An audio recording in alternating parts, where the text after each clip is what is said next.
नमस्कार मंडळी, माझ्या वाचनामध्ये आलेली सुंदर अशी पोस्ट.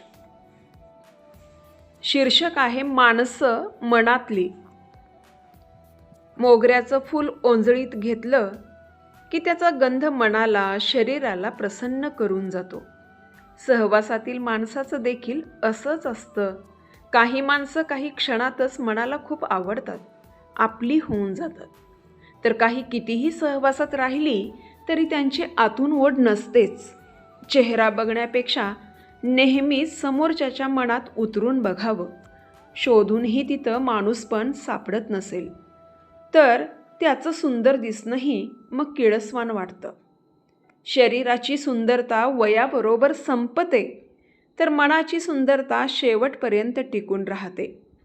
शरीराला वय असतं, मनाला ते कधीच नसतं. शेवटी काय, आपण व्यक्तीच्या स्वभावाच्या प्रेमात असतो. शरीर तर निमित्त मात्र असतं.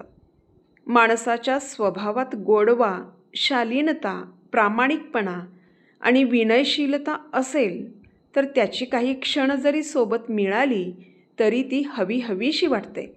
म्हणूनच बाहेर लक्षदिव्यांची सुंदर आरास असूनही देवघरातील समईच्या तेजापुढं आपण नतमस्तक होतो.